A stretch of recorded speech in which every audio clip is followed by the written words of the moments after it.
रहे थे, आज उस लीचिंग को ही हम आगे बढ़ाना है। तो चलिए उसी चीज को हम आगे बढ़ाते हैं। Bayer's process, Hall's process, Serpeck's process थी बॉक्साइड ओर के लिए। ठीक, तो हमारे पास कभी बॉक्साइड ओर है तो हमने कहा था हमारे पास 3 प्रकार के बॉक्साइड हो सकते हैं।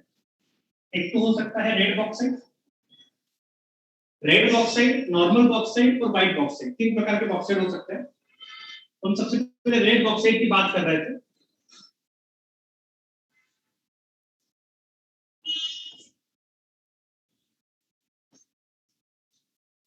एक नॉर्मल बॉक्साइड की बात भी की थी।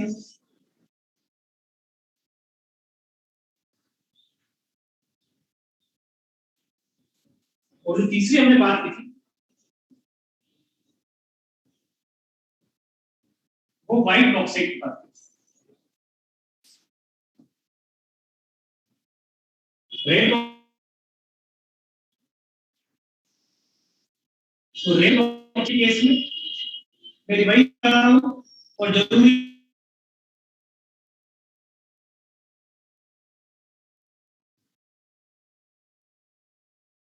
Fe2O3 से ज्यादा है SiO2 से।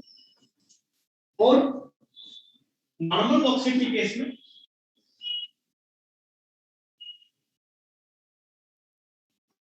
दोनों और N2 की प्रेजेंस में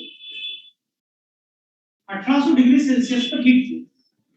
हमने जैसे ही 1800 डिग्री सेल्सियस पर हीट किए तो यहाँ पर जो चीजें होती है वो समझिएगा, इतने हाई टेम्परेचर पर सिलिकॉन SiO2 जो है, यहाँ पर ये वाली प्रोसेस को मैंने लास्ट क्लास में आपको समझा दिया था। क्या नाम है इस प्रोसेस का? नाम बेयर्स प्रोसेस। तो हमने लास्ट क्लास में समझा था, सीडी एजेंट और सब कुछ। इस प्रोसेस का नाम क्या था? Halls process. इसमें कुछ भी नहीं समझना, हॉल्स प्रोसेस को ज्यादा समझने का नहीं है। यहाँ पे Na2CO3 यूज करते हैं इंस्टेड ऑफ NaOH। else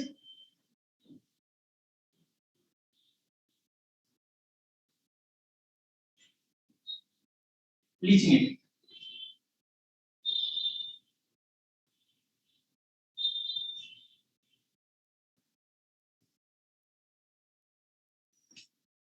यहां पर जब रिएक्शन होती है तो एल्यूमिनियम नाइट्राइड बनता है प्लस Si जो है वो हवा में उड़ जाता है। Si जो है वो हवा में उड़ जाता है।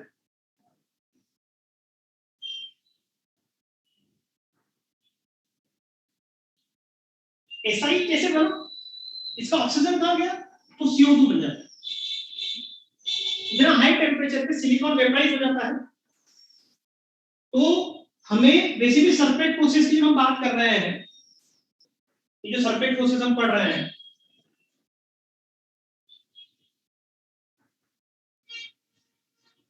इस सरफेक्ट प्रोसेस की सबसे इंपॉर्टेंट बात यही है बेटा कि यहाँ पे टेम्परेचर बड़ा हाई रखा जाता है, हाई टेम्परेचर रखा जाता है। इतने हाई टेम्परेचर पे जो मेन इम्प्योरिटी है SiO2 उसको हमने यहाँ से हटा दिया। हाँ, Fe2O3 की इम्प्योरिटी तो भी रहेगी यहाँ पर। देखिए यहाँ पर हमारा मेन टारगेट हुआ करता था Fe2O3 की इम्प्योरिटी को हटाना पहला, तो इसलिए हम NaOH लीचिंग एजेंट यूज करते थे, आप पढ़ चुके हो। यहाँ पर जो हमारा मेन टारगेट होता है वो SiO2 की इम्प्योरिटी को हटाना होता है, तो इसलिए ये सब चीजें हम बनाते हैं।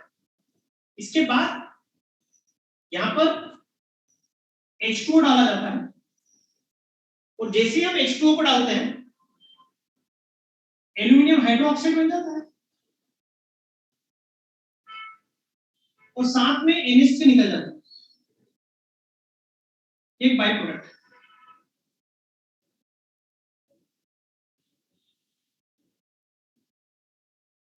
एक बाई प्रोडक्ट है जो साथ में निकल जाता है।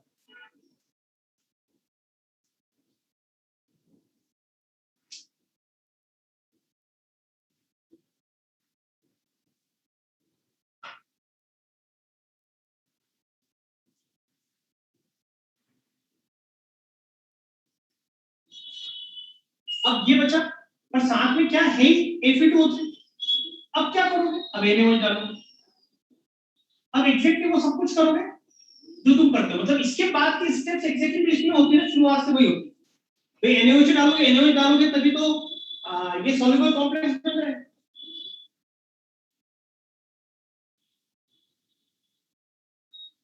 फिर इसको अलग लेके CO2 पास कराओ,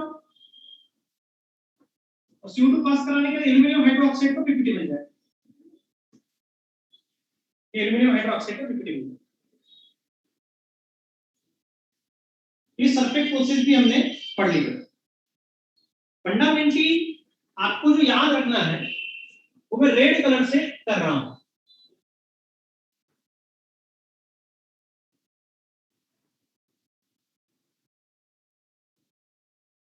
ये चीजें आपको याद रखनी। तो हमने यहां पर कॉन्सेंट्रेशन पढ़ा है बेटा, यहां पर कॉन्सेंट्रेशन जो है वो हमने पढ़ा है।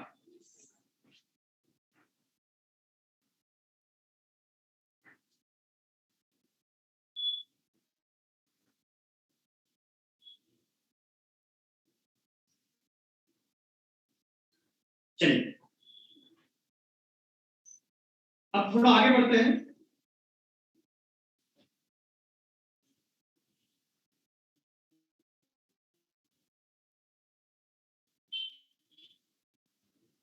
और दो टर्म हमें इंपॉर्टेंट टर्म पढ़ना है। क्या क्या है इंपॉर्टेंट टर्म, उसको जरा ध्यान से आप सुनिएगा। एक होता है डिप्रेसेंट। क्या होता है डिप्रेसेंट, ये मैं आपको बताता हूं। सबसे पहले लिखिए आप टॉपिक का नाम डिप्रेसेंट।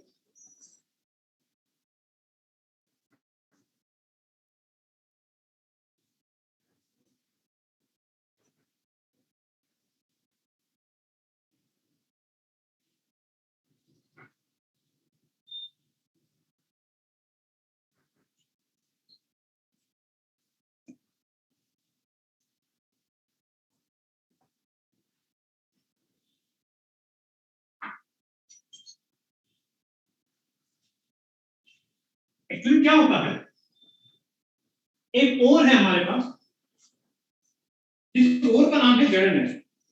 एक दो होता है, पीबीएस भी होती है। एक और अपन ले लेते हैं, चलिए पीबीएस समझाते हैं।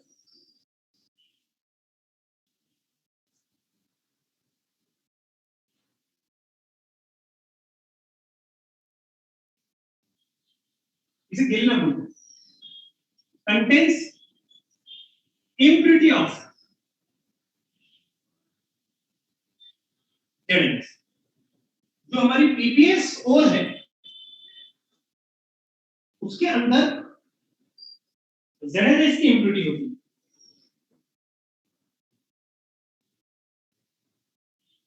तो हमारे लिए परेशानी का मामला ये है कि हम, आप बताइए ना, सल्फाइड और है तो क्या लगाओगे आप, कॉन्सेंट्रेशन कैसे करोगे। याद रखिएगा जब भी सल्फाइड और बोली जाती है ना, तो कॉन्सेंट्रेशन हमेशा FFP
अब यहाँ पर आप देखिए क्या होता है डिप्रेसेंट। अब मैं कभी F50 लगाता हूँ तो मेरे साथ PBS के साथ साथ ZNS की इम्प्योरिटी भी आ जाएगी, और मैं चाहता नहीं हूँ कि ZNS की इम्प्योरिटी आए। तो पहले हम क्या करते हैं, ये हमारी मेन ओवर है PBS, ये ओवर है, और ZNS जो है वो इम्प्योरिटी। तो सबसे पहले हम यहाँ पे डिप्रेसेंट डालते हैं।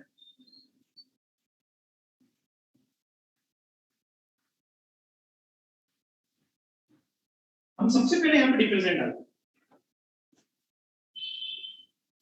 डिप्रेसेंट का काम है वो इसको डिप्रेस कर दे। अब कैसे डिप्रेस करेगा वो, इसको F50 करने से पहले डिप्रेस करते हैं, वो इसके साथ कॉम्प्लेक्स बना दे जो कि सॉल्युबल है। अब सल्फाइड हो रही तो ये F50 में पार्टिसिपेट करेगी नहीं, तो बबल गैस बुक पड़ जाएगी। और पीबीएस जो है आपकी इंटेक्ट रहेगी, इंटेक्ट मतलब उसको कोई छेड़ेगा ही नहीं। और अब इसमें आप क्या लगा दो, F50। तो आपसे कोई पूछे what is the function of depressant, तो आप इस बात को बोलिएगा कि F50 लगाने के पहले कोई सल्फाइड इंप्योरिटी है तो उसको हटाने के लिए ये यूज की जाती है डिप्रेसेंट। अब ऐसे एक और शब्द होता है एक्टिवेटर। अब आप मुझसे पूछोगे सर एक्टिवेटर क्या होता है, तो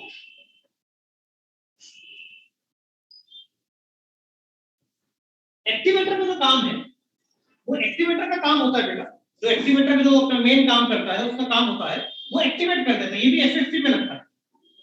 अब कैसे एक्टिवेट करता है वो मैं आपको बता देता हूँ एग्जैक्टली। इसे जैसे होता क्या है कि हमारे पास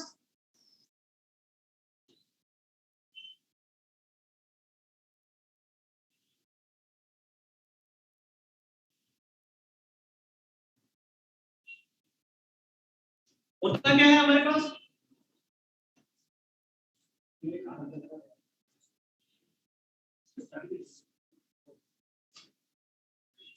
जैसे हम एक्टिवेटर में पढ़ाता हूँ आपसे बेटा, जैसे एक और है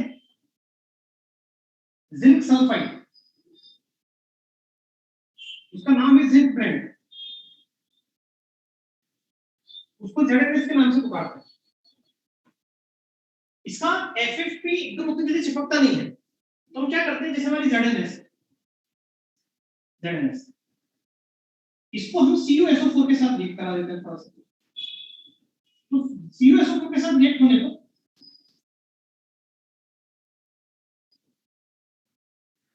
ये हमारी लेयर बन जाती है, ये लेयर, इसकी लेयर बन गई, इसको इसके ऊपर जो लेयर आई, ये लेयर आ गई CuS की। अंदर क्या है, अंदर ZNS, जिसके ऊपर कोटिंग आ गई एक बार एक तरीके से CuS की, तो वो उसका F50 जो कैरेक्टर है वो बढ़ा देती है। F50 का जो F50 होने की जो प्रोसेस है उसको इंक्रीज कर देती है। साथ में यहाँ पर क्या बनता है वो अपन देखते हैं।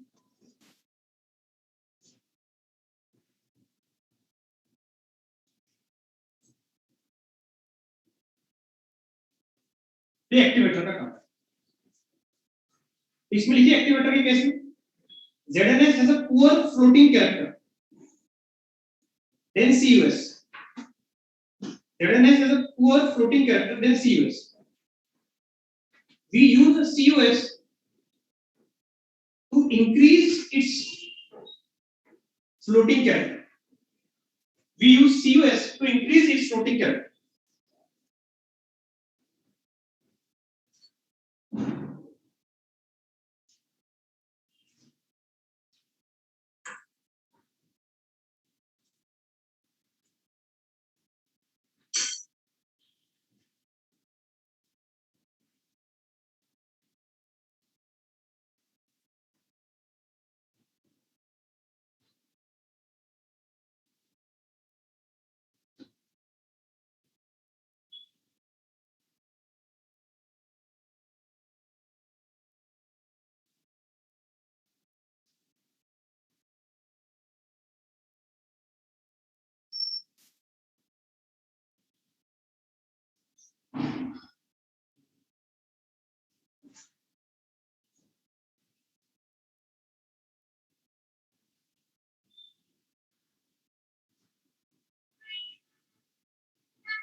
चलिए अब एक नई चीज शुरू करते हैं, नया टॉपिक शुरू करते हैं इसी के आगे।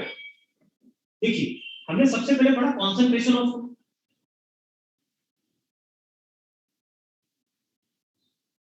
हमने जो भी मिट्टी मिट्टी चीज को अलग किया।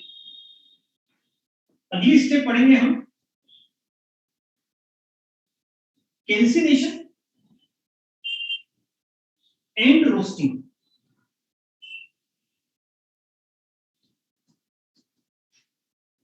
क्या होता है कैल्सिनेशन और क्या होता है रोस्टिंग, इसके बारे में हमें पढ़ना है।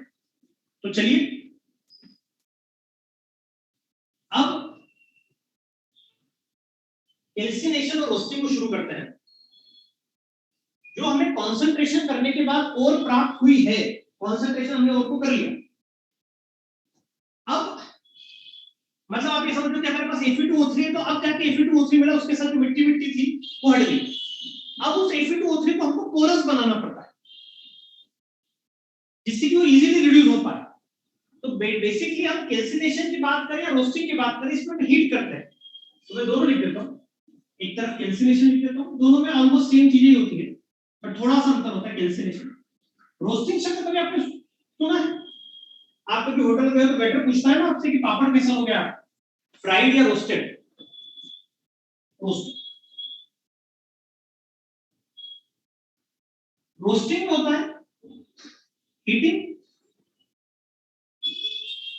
In the presence of air.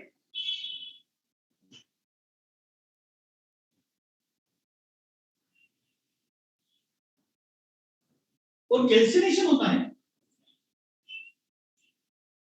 Heating in absence of air.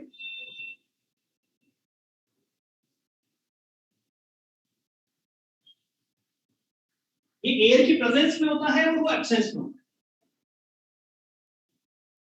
यहां पे होता है जब हीट करते हैं। हीट क्यों करते हैं? उसमें पानी वानी है, आपने भी कॉन्सेंट्रेशन किया है, तो कॉन्सेंट्रेशन आपने इफेक्ट भी किया होगा, कॉन्सेंट्रेशन जो भी आपने किया होगा। जो पॉइंट है वो ये है कि वो आपकी और गिली है। तो हमने कभी कोई रिड्यूसिंग, कोई भी सीओ, एक मान लीजिए रिड्यूसिंग एजेंट होता है सीओ, कार्बन मोनोऑक्साइड, वो एयर फॉर्म में, तो उसके अंदर चले जाए तो अंदर से तो पानी जब निकल जाएगा तभी तो अंदर जा पाएगी। तो हम यहां करते हैं हीटिंग बिलो फ्यूजन टेम्परेचर।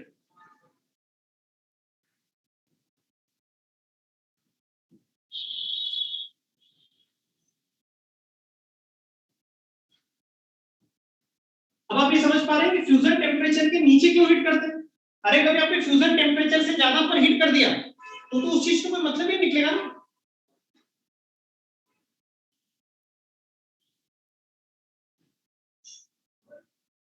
क्यों मतलब नहीं निकलेगा?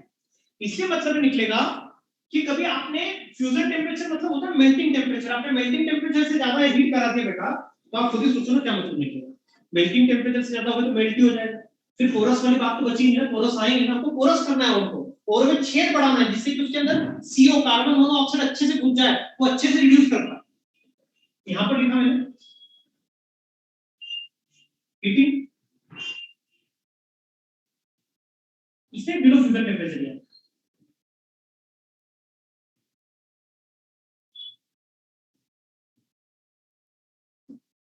किस पर्पस के लिए किया जाता है? टू रिमूव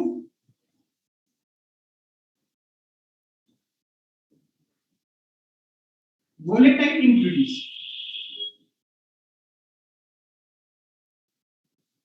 इसमें भी लिखेंगे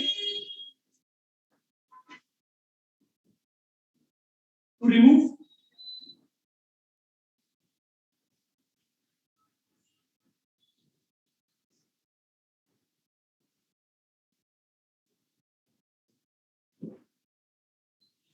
वोलेटाइल इम्प्यूरिटी को रिमूव करने के लिए क्या?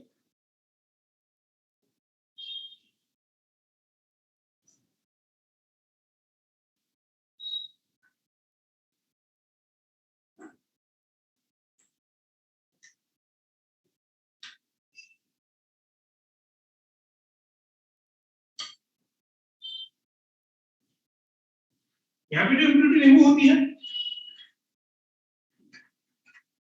रिमूव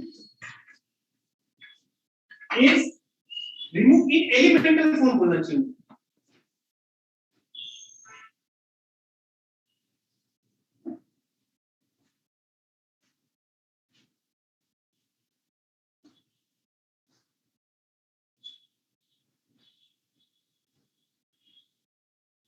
और यहाँ पे आएगा जैसे कि सल्फर हुआ, आर्सेनिक हुआ,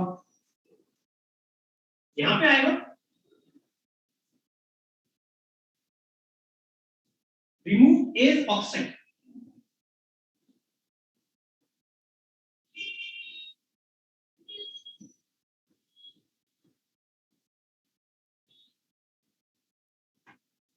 ये टू बिकम और बिकम पोरस।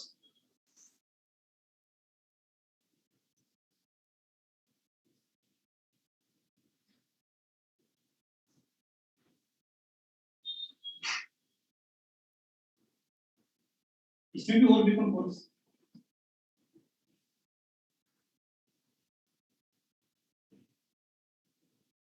दोनों ही केस में जो और है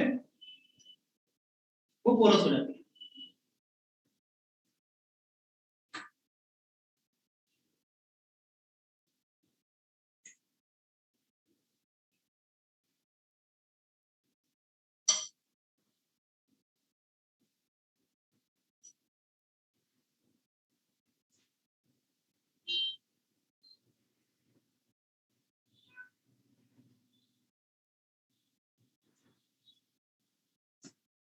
दोनों केस में और को पोरस किया जाता है। यहाँ पे जनरली जो कैल्सिनेशन किया जाता है वो ऑक्सीसॉल्ट हो, और जनरली रोस्टिंग की जाती है सल्फाइड और की।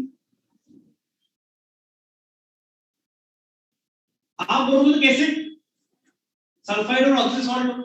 एक्चुअली क्या होता है, जो सल्फाइड और ऑक्सीसॉल्ट में जो फंडामेंटल डिफरेंस है उसको समझने की आप कोशिश करो।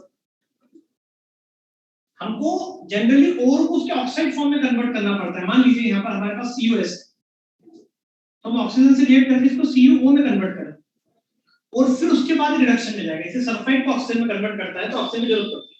यहाँ पे तो ऑलरेडी ऑक्सीसॉल्ट है, तो यहाँ पे तो ऑक्सीजन की जरूरत ही नहीं, यहाँ तो बस हीट कर दो।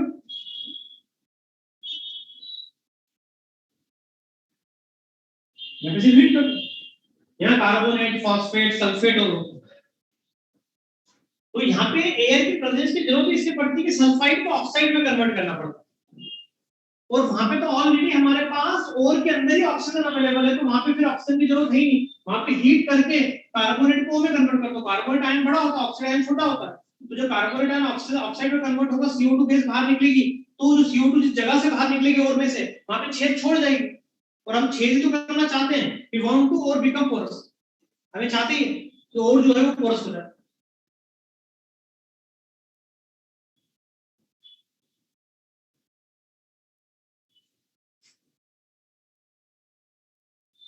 कितना लिखिए,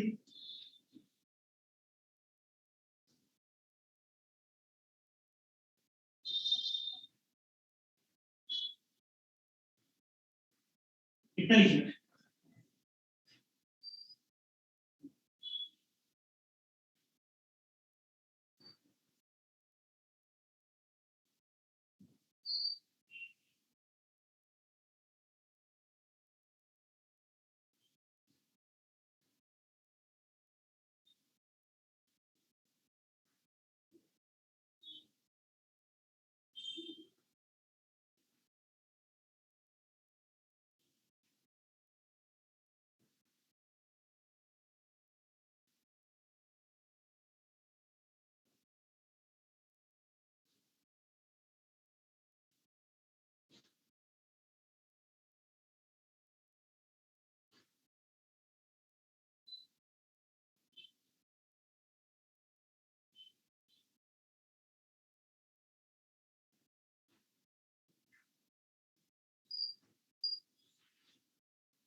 तो एक बात समझ में आती है, जनरली कैल्सिनेशन ऑक्साइड स्वरूप लिखी जाती है।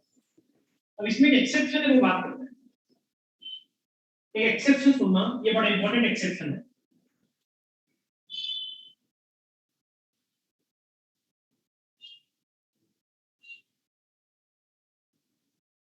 मैग्नेटाइट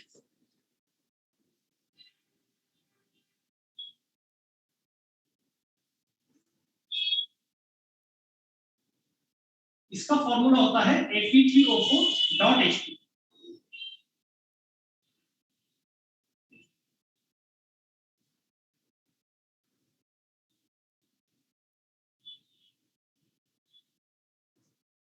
इसको जरा यहां समझना,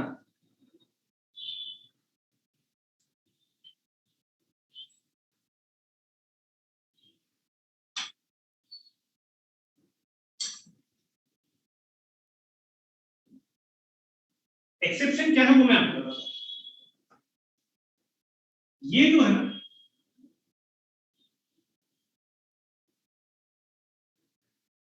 ये Fe2O3 प्लस FeO मिलकर बना है। Fe3O4 किससे मिलकर बना है? Fe2O3 प्लस FeO मिलकर बना है। अब आप बोलोगे सर ऑक्साइड आ रहा है, अब क्या होता है बेटा, इसमें साथ में देखो कंप्लीटली चल तो नहीं जाती, कुछ तो सिलिशियस इम्प्योरिटी हो, तो जैसे हम रिडक्शन में ले जाते हैं उनको हीट करते हैं, तो हीट करने में क्या होता है कि दोनों रिएक्ट कर जाते हैं, वो रिएक्ट करके बन जाता है FeSiO3। तो ये जो Si जब आप और Fe जब +3 के फॉर्म में होता है और ये Fe+2 के फॉर्म में, तो यहाँ पर एक इंपॉर्टेंट बात याद रखना है, जो Fe+2 वाला होता है, मतलब FeO वाला Fe होता है, वो जो है SiO2 के साथ रिएक्ट कर जाता है।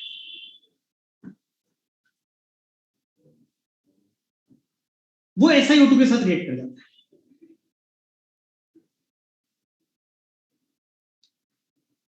और वो जब SiO2 के साथ रिएक्ट कर जाता है, FeO SiO2 के साथ रिएक्ट कर जाता है, तो हमारा बहुत सारा Fe जो है वो FeSiO3 के फॉर्म में बन गया एक बार, तो वो Fe वेस्ट हो गया जब वो सिलिशियस इम्प्योरिटी के साथ रिएक्ट कर गया।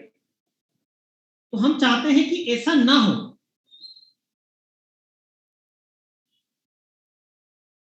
और कभी हम चाहते हैं कि ऐसा ना हो,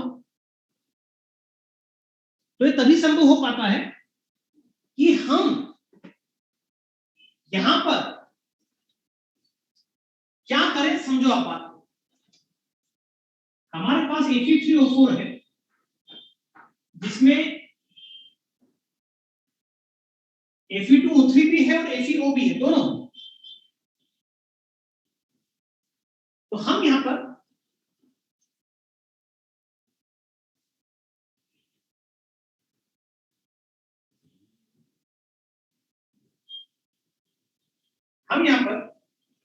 यहां पे Fe2O3 भी और FeO भी है।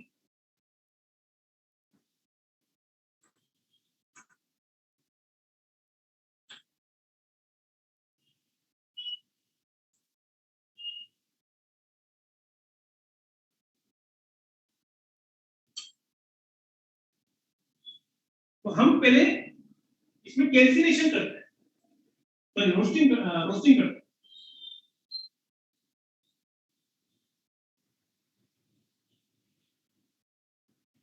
Heating in the presence of air, तो ये बन गया हमारा Fe2O3। FeO भी Fe2O3 में बन गया और Fe2O3 भी Fe2O3 में, तो ये बन गया हमारा Fe2O3।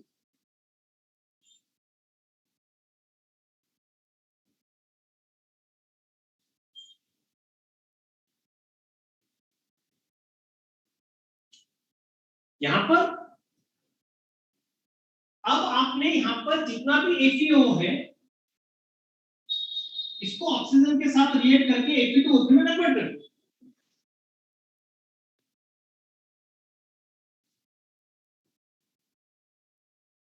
अब आप सिलिशियस इम्प्योरिटी रिएक्ट नहीं करेगी ना, क्योंकि अब आपका कोई भी Fe+2 के फॉर्म में बचा ही नहीं, पूरा Fe सिर्फ किस फॉर्म में आ गया, पूरा Fe+3 के फॉर्म में आ गया। पूरा Fe+3 के फॉर्म में। तो +2 के फॉर्म बचा ही नहीं। तो यहां पर समझिए कि जो Fe+2 है वो स्लेट बना देता है SiO2 के साथ, तो वो ना बने इसलिए हम ये चीज करते हैं।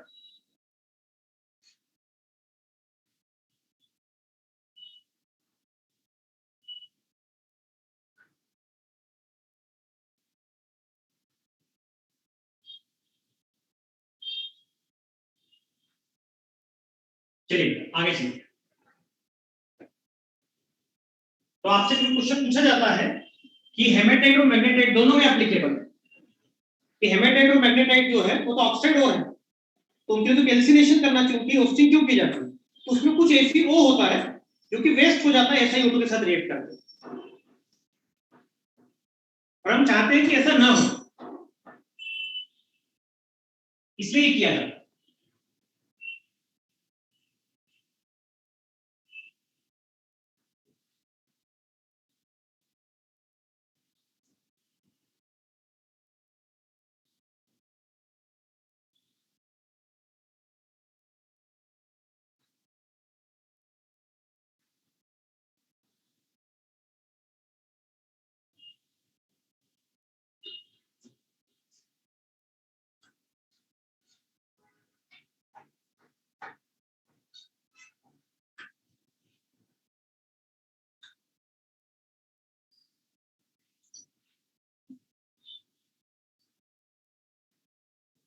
चलिए बेटा आगे चलिए।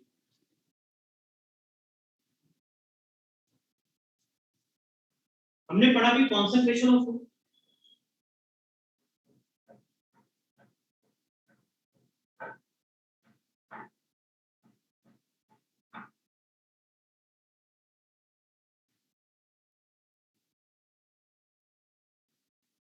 कॉन्सेंट्रेशन के बाद हमने क्या पढ़ा?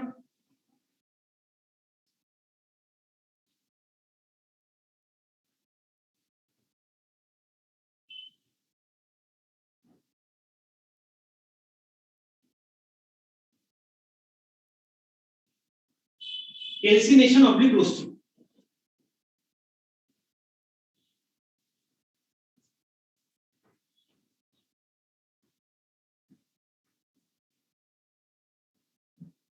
कैल्सिनेशन और रोस्टिंग के बाद हमने क्या पढ़ा?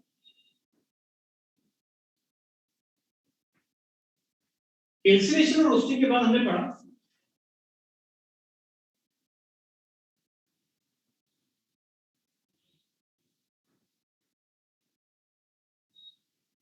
रिडक्शन।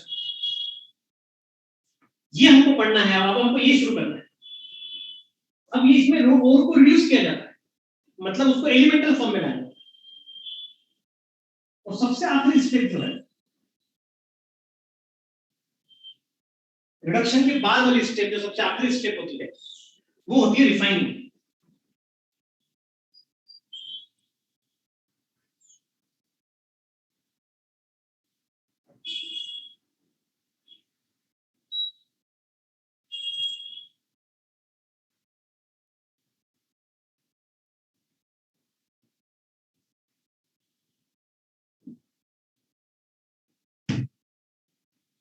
इससे आखिरी स्टेप होती है रिफाइनिंग। तो हमको दो स्टेप और बची, रिडक्शन और रिफाइनिंग को पढ़ना है।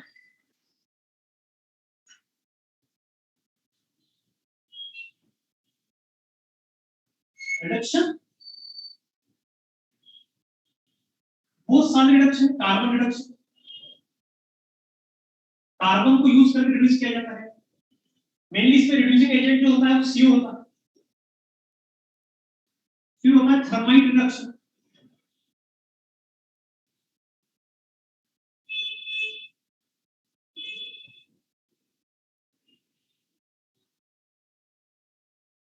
इसमें जो रिड्यूसिंग एजेंट होता है, तो थर्माइट रिडक्शन होता है, उसमें जो रिड्यूसिंग एजेंट होता है वो एल्यूमिनियम होता है।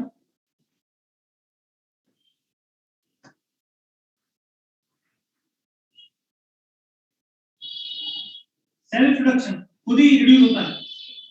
मैं यहाँ पे एग्जांपल भी हम किस किस के लिए करते हैं। आयरन के लिए हम ये यूज करते हैं, एसएन के लिए हम ये यूज करते हैं, ये हम टाइटेनियम मैग्नीशियम के लिए यूज करते हैं। सेल्फ रिडक्शन जनरली कॉपर के लिए यूज किया जाता है। जिंक का कार्बन रिडक्शन भी हमको पढ़ना है और सेल्फ रिडक्शन भी हमको पढ़ना है।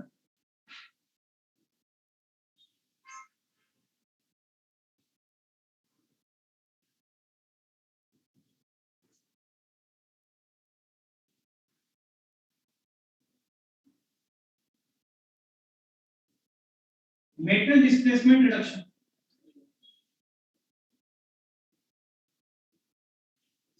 एक मेटल दूसरे मेटल को डिस्प्लेस कर देता है। इसमें एग्जांपल पढ़ेंगे एजी और AU. Make ortho forest process आपने लास्ट क्लास में पढ़ी है, वो मेटल डिस्प्लेसमेंट रिडक्शन का एग्जांपल है।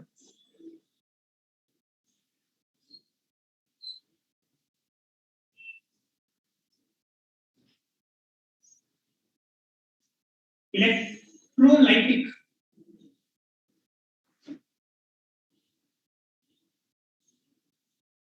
इलेक्ट्रोलाइटिक रिडक्शन, इलेक्ट्रोलाइटिक रिडक्शन में जो एग्जांपल है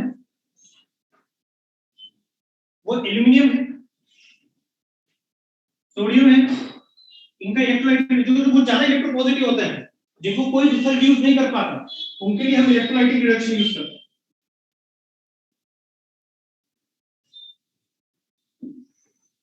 और आखिरी में है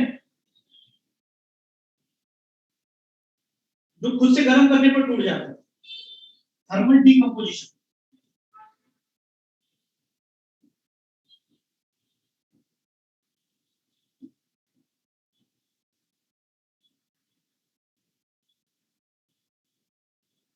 थर्मल डीकंपोजिशन ये समझ लीजिए।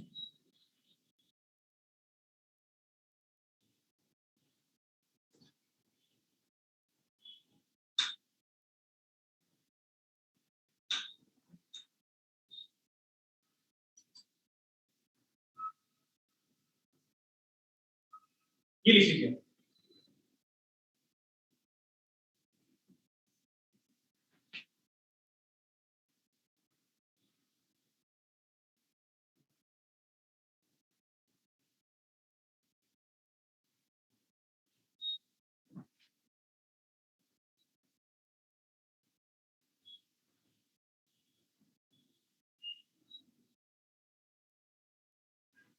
ये अच्छे से लिखिए।